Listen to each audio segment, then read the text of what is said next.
सब लोग सर ये सवाल पूछते हैं और मैं वैसे हम लोग बहुत खुश हैं एज ए सिंधियन फ्रेटर्निटी। हम चाहते थे कि आप मुख्यमंत्री बने, लेकिन आप मुख्यमंत्री बने उसके लिए भी हम लोग बहुत खुश थे और मेरी आपसे पहले बात भी हुई थी उस बारे में। लेकिन हम केवल ये चीज़ समझना चाहते हैं कि आप मुख्यमंत्री तो कभी भी बन सकते थे, जब चुनाव जीते तब भी बन सकते थे।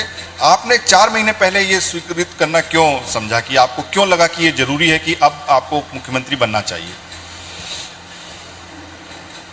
इसमें कई बातें हैं जो अभी भी दरवाजों के पीछे हैं, तो उसकी मर्यादा को मैं मेंटेन कर रहा हूं। इसलिए मुझे लगता है, और ख़ास करके सिंधियन के साथ बात हो रही है तो खुल के ही बोल देता, लेकिन शायद अभी वो समय नहीं आया है, तो उस बारे में मैं खुल के नहीं बोल पा रहा।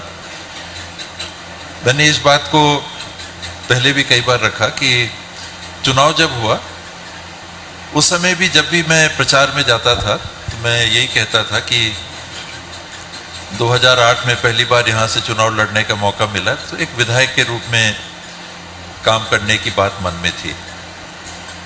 लोगों ने मौका दिया, बहुत कम वोट के अंतर से जीत पाया था, 1000 से कम वोट के अंतर से जीत पाया था, और 5 साल बीते विपक्ष में। अगले 5 साल था कि हाँ, काम करने में भी ठीक लगा, 5 साल और अगर आप मौका देंगे मैं काम करना चाहूँगा। फिर चुनाव हुआ, तुलनात्मक अच्छे मत से मतदाताओं ने जिताया, नेता प्रतिपक्ष के रूप में काम करने का मौका मिला, और जो मैंने पहले सोचा नहीं था, मेरा वो कभी टारगेट नहीं था। अब मैं आपके सवाल की तरफ ही आ रहा हूँ स्टेप बाय स्टेप। वो परिस्थिति ऐसी बनी कि चुनाव में जितने सीनियर्स थे लगभग सब हार गए थे।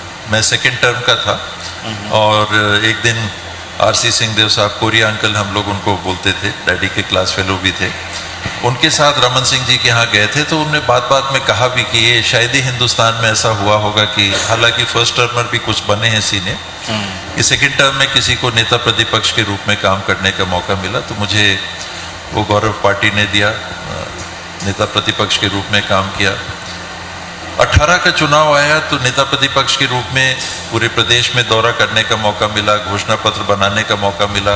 सरगुजा में भी आपने कहा कि अच्छे परिणाम आए, बल्कि उस समय एक ही संभाग था जिसमें 100% रिजल्ट आया। बिल्कुल, हम लोग उसको देख नहीं रहे थे, मान नहीं रहे थे, समझ नहीं रहे थे कि इतनी सीटें आएंगी, लेकिन लोगों ने दे दी।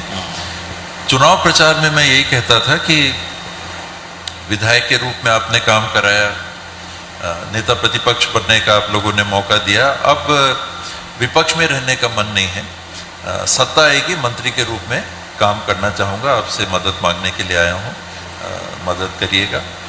और उस समय से ही जैसा होता है कि अब बुढ़ारा है, ये पक रहा है, मैच्योर हो रहा है, पहले विधायक था, नेता प्रतिपक्ष बना, आगे भी जा सकता है, तो मुख्यमंत्री की बात क्षेत्र में चल जाती है। आपस में हम लोग बात किया करते थे, भूपेश भाई, चरणदास महंत जी, रविंद्र चौबे जी, ताम्रध्वज साहू जी, सत्यनारायण शर्मा जी, हम लोग बैठते थे स्ट्रेटेजी के लिए, तो बात करते थे कि ऐसी बातें अलग अलग क्षेत्र से आएंगी, उससे हमको किसी को विचलित नहीं होना चाहिए, चलने दीजिए, अलग अलग क्षेत्र में उसका लाभ ही मिलेगा।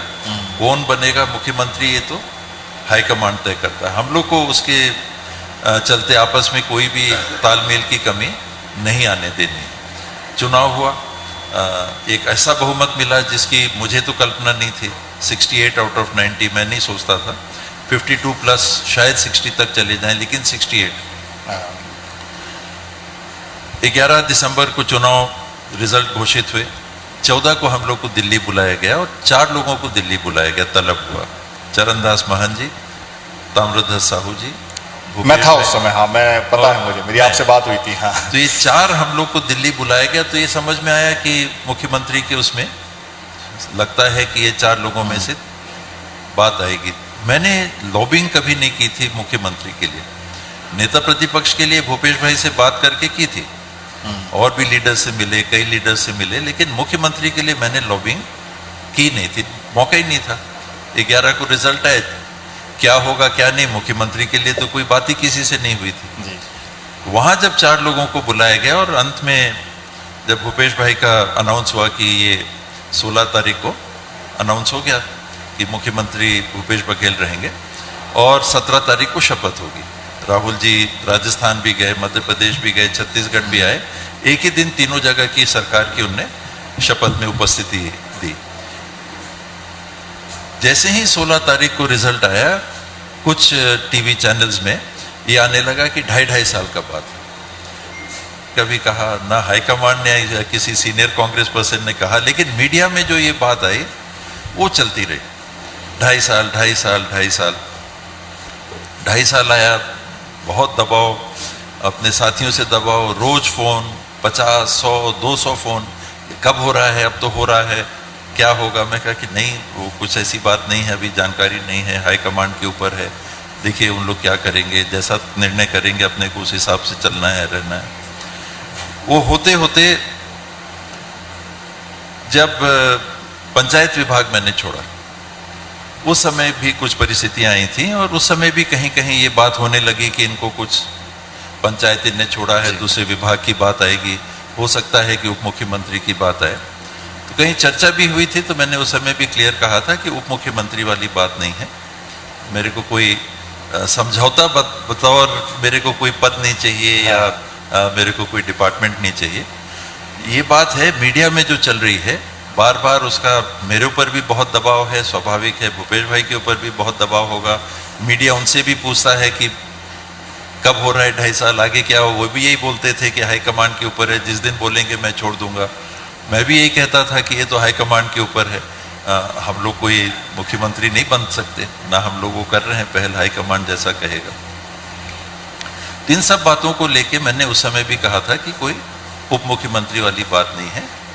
हम लोग के बीच में भी कभी कभी ऐसा लगता है, पब्लिक को लगता है कि थोड़ा जय बीरू में दुराव आ गया है, कहीं टेंशन आ गए हैं, पंचायत विभाग भी आपने छोड़ दिया, क्या बात है, जम नहीं रहा। तब से जो बात आई थी, उप मुख्यमंत्री की भी आई थी, तो मैंने सीधे उस समय भी कहा था कि ऐसी कोई बात नहीं है, चुनिंदा सीनियर लोगों से मैं उसके लिए पहल नहीं कर रहा, ये बात खत्म होनी चाहिए। मुख्यमंत्री वाली जो बात बार बार आ रही है, इसका पटाक्षेप होना चाहिए। मुझे हाईकमांड के साथ समय चाहिए और मेरे को वो डायरेक्शन दे दें। मैं मुख्यमंत्री बन नहीं सकता, मेरे को अगर बनाएंगे तभी मेरे को मौका मिलेगा उस रूप में काम करने का। ये बात मैं चाहता हूँ कि क्लोज हो। संयोग से वो नहीं हुआ, वो चलती रही बात। और ये 28 तारीख को जब जून को दिल्ली में स्ट्रेटेजी की मीटिंग हुई, खड़गे जी ने लिया, राहुल जी साथ में थे, वेणुगोपाल जी थे, शैलजा जी थे, और हम लोग 8-10 लोगों को स्टेट से बुलाया था। पीसीसी प्रेसिडेंट थे मोहन मरकाम जी और भूपेश भाई थे, कुछ और हम लोग थे साथ में।